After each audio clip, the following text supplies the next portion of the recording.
Fenty X Savage. I have asked you guys about this brand without looking anything up or anything like that. What kind of impression did you get from this brand? And a lot of you guys have already been up to date on all the information that's out there about this brand, which I'm really happy about. That's great. I am going to link a couple of videos about the shady things about this brand. One of the videos is from Fab Socialism, and another video is actually from someone who I linked a while ago, maybe a year ago or so, and it's not specifically about Savage Fenty. It's about Rihanna herself. Both of these videos are interesting to watch. I always find it interesting how the same type of tricks can work over and over and over and over again. Savage X Fenty is a brand that is spearheaded by Rihanna. A lot of people that have purchased from this brand, which is a lingerie brand, have said that they had terrible experiences. They have a really bad rating on Trustpilot, I believe. Basically, a lot of people getting really poor quality of garments. There's a lot of scandals surrounding this company. What I want to talk about is specifically how did they create this illusion of luxury? They did get a pretty good rep at the beginning, and how did they manage to do that, right? We as consumers usually forgive if the garments are not that fashionable if they are sustainably made, but when they're not sustainably or ethically made and there's no transparency when it comes to that, how did it happen that they still got to have such a big impact in the market? The largest part of it, I guess, of the whole success is definitely Rihanna and her being on the scene for a really long time and being quite personable and charismatic. I think that she definitely has a lot of charisma, and the longer you are a public figure, especially a musician, the more people kind of have memories attached to your image and to your art, to your music, so you could potentially have a relationship that's full of trust. When you open their website, it's crazy. For our time, they do not have an About Us section. I feel like that just doesn't happen anymore with most brands that are not scams. You would have an About Us page, and a lot of people even feel pressure to have a page about sustainability even if they are not sustainable at all. They will just keep on saying a bunch of random shit to just appear to be more green than they are. They don't have a good website design. They have a type of design that does not really inspire trust. And another thing that I noticed is that they have a whole tab for Rihanna. It's literally a page called Rihanna with a bunch of other pages attached to it, right? So like a parent page, I guess. Of course, she's the main selling point, and I've seen so many reviews online from people, video reviews especially, of people talking about how they did not like the products that they received, that they were really poorly made, really bad materials, other things like that. It's really interesting that people kept on saying the same thing as, well, Rihanna wouldn't do this. This is not her brand. Rihanna didn't do this. And they would keep on talking about her as a victim in this situation, or as someone who just did not know what's going on. You guys, let's not lie to ourselves. I mean, I know she's very charismatic. I know we all love her as a personality, but come on now. Let's not lie to ourselves here. The girl knows what she's doing. In Fab Socialism video that I linked, there's a clip of Rihanna. A reporter asks her, how do you feel about reaching the billionaire status, right? And she is proud. She does not address any of the scandals, any of the exploitation, or any other things that are involved in this.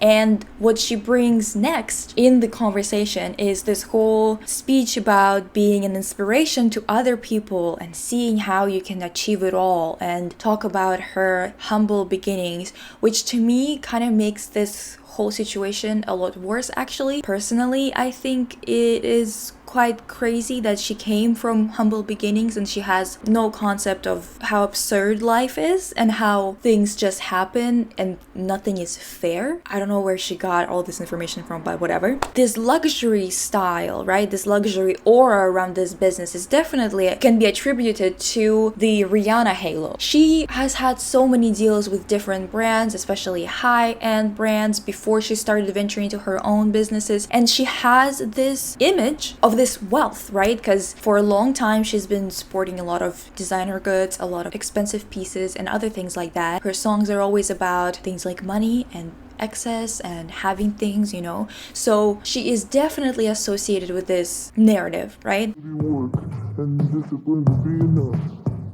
we have to mention their shows, okay? So the shows that Savage Fenty had would feature a lot of different type of people in terms of presenting the garments, which is something that people wanted for a really long time. Everyone's been pushing for it. That's the biggest reason why Victoria's Secret has failed in the 2010s and 20s, is because we were over the whole perfect, hard to attain bodies that were presented at the Victoria's Secret shows. So there was this huge gap in the market that could have been filled with something new. And that's exactly what Rihanna did. She filled that whole market with her product, because it is a perfect storm. It's a perfect combination of things to create this brand, because she has a very sexy image. Her songs, her visuals, the music videos, she is very well known for being a sexy woman, which is something that a lot of people want from their lingerie. They want to feel beautiful and sexy and empowered, and that's what she provided with this new company. Not only did they have Rihanna as a perfect face for this brand, they also had the failure of Victoria's Secret to be as the backdrop of the creation of this brand. Then they created a show, because that's what Victoria's Secret was known for. It was a spectacle, right? Yes, it was beautiful women, beautiful bodies, but I feel like most people were, at least most women, were watching it because it was a spectacle, and it did provide this perfect image of what everyone assumed or everyone was pressured to believe is the beauty standard. So they create the show. They have artists performing the same way as Victoria's Secret shows had artists performing. So they provided something people were used to watching every year, with a bit of a twist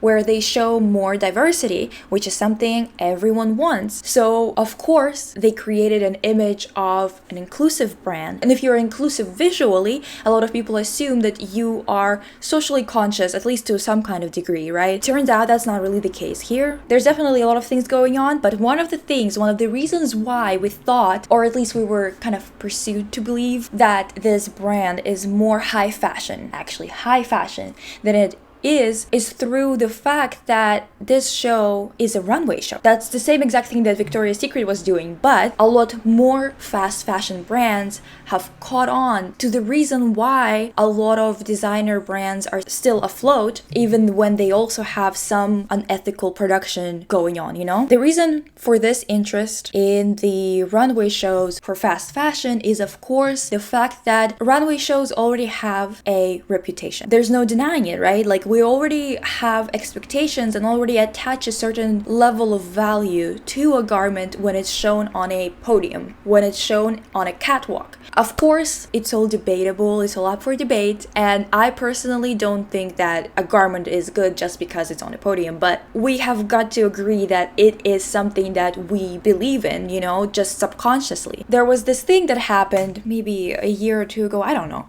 Basically, Pretty Little Thing had a collection with Saweetie. It's really interesting that Pretty Little Thing, that they've done this, and their CEO has said that they have a disruptive ambition, interesting, right? To bridge the perception of fast fashion brands in the world of high-end fashion. And I love that this website that I found this quote on definitely talks with so much warmth and appreciation and admiration about this CEO doing this, which is fantastic. I can't stand you! Because the next sentence that they have here is the brand chose to stick to its fast fashion roots, with all the pieces in the catwalk show retailing for less than £40, amongst a show schedule where designs are sold for thousands of pounds. In taking this bold step, Pretty Little Thing has managed to dip its toes into the high-end fashion arena without alienating its core customer base. Pretty Little Thing will be able to capitalize on the buzz created by New York Fashion Week, whilst actually receiving a return on investment, as their existing customer base will be able to afford the catwalk pieces. They're just, CEOs are truly like cockroaches, you know? Whatever climate they're in, they just adapt. adapt and adapt and adapt. We are in a situation where they are trying to not only keep selling tons of products, but also create something that will blur the perception, the negative connotations around fast fashion, which would make the consumer more likely to purchase from them even more. That's great for us in our climate. It's fantastic that they are doing this. There's this website that rates the sustainability or ethical stand of a brand. Fenty has a really bad rating. It's not transparent at all, and when things do come out about their production, it's never good things. Their impact on planet, on people is not very good, and they don't have any information on animals and stuff like that, so it's not mentioned. Now, they basically don't communicate with their customers about how and where they get their stuff, right? I was very curious whether there's actual benefits to buying from them in terms of regular benefits that come with participating in fast fashion, because this is what Savage Fenty is, fast fashion. Looking at their products, I just went into the underwear section, into the good old knickers. The price for it is $37 Canadian or $25 USD, right? So one of the things that a lot of people mentioned, a lot of people in my comments when I asked you guys about your experiences with Fenty, you said that it doesn't have good support. It also does not go big enough in terms of bra sizes. So of course, it's like part of their thing is that they're inclusive, right? So it was kind of really surprising to a lot of people when they ordered their stuff and they ordered that they don't actually fit them, right? Or don't have any support whatsoever. You do have multiple choices of color, for example, right? For this style. $25 USD is quite steep in Canadian, like literally $37. You would assume that it would be very affordable prices, more like on the Shein level, because this is what we're dealing with here. It's fast fashion. This is your pretty little thing. They might have a range of quality. I'm sure that some pieces are better made than others because I'm sure that they don't have a very good quality control between their factories. I'm sure they are using multiple factories too. I decided to look at other companies that have a very good rating in terms of their ethical and sustainability efforts. For example, so I found this brand called Organic Basics. So yes, the designs are gonna be basic. By the way, the pair of underwear that I showed you from Fenty is the one that comes up first when you filter it by best sellers. Let's assume that this is the pair that sells a lot, right? So I did the same thing with Organic Basics. This is the product. So it costs $27, right? I looked at the materials and it is organic cotton, and $27 USD, by the way, a 2-pack. So technically, one is like $13.50. Yes, it's not lacy, but it's sustainable as much as a fashion brand can be sustainable, of course. It is good organic materials with tons of transparency in terms of the supply chain, you know, and they have tons of colors to choose from as well. Price-wise, this underwear is basically half of Fenty's underwear, while at the same time providing better quality, sustainable and ethically made garment that you don't feel bad about buying, you know, because it hurts so many people in the process. I'm kind of surprised about that because my assumption is always it would cost more to get this product than other one, and like sometimes it is, but the difference that I found is that the difference is about $10 or so. If you are after more lacy and pretty kind of underwear, not for basics, right? Because we're comparing it to something that's not really a basic from Fenty. Let's compare it to something that is less of a basic. It's kind of a lacy thong, right? Right here. So this store is Under Protection. It is 40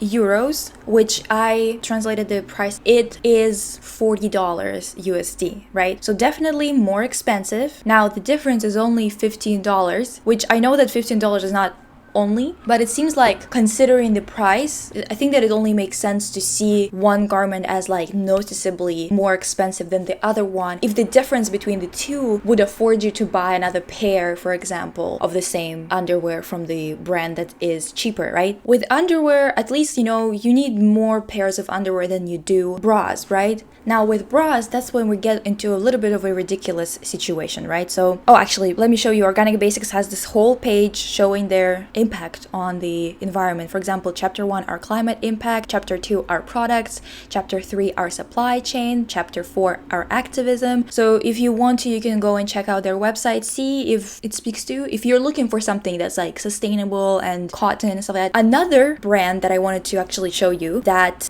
has more of like this pretty design, and they also don't retouch their pictures. So if someone has stretch marks, if one of their models has stretch marks, the stretch marks stay, which is really nice to see normal bodies. Because the thing is, Fenty, I noticed that a lot of their pictures are retouched. You can tell by even the picture that I showed you at the very beginning, right? The photo is retouched a lot. When the quality of the image shows you the texture on the bra, but you cannot see any texture on the skin. Like you can see that there's a mole here, for example, but if you zoom in here, it's just blur upon blur upon blur. It's just stamp tool in Photoshop, basically. So they do retouch their pictures, even though their whole shtick is representation. Interesting. This other brand is called Savage Intimates. They have more lacy kind of stuff. They offer sustainable lingerie. So their bras run from S to XXL. So basically it says that it's an equivalent from A to F cups, right? And their panties come sizes S to XXL. At least with panties, I understand if you like, you would need multiples, whatever, but with bras, it's like, do you need that many, right? Like you need like maybe 2.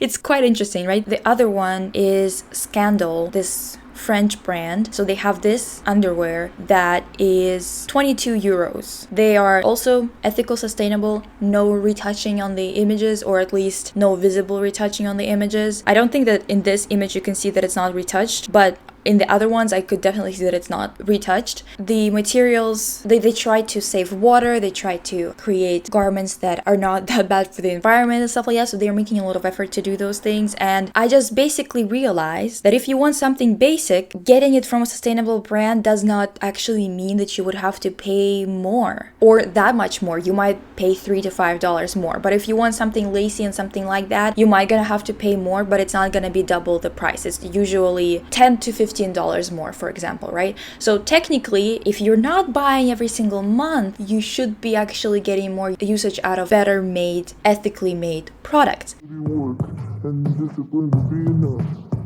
Let's talk about the monthly thing on Savage X Fenty. So it's a VIP thing.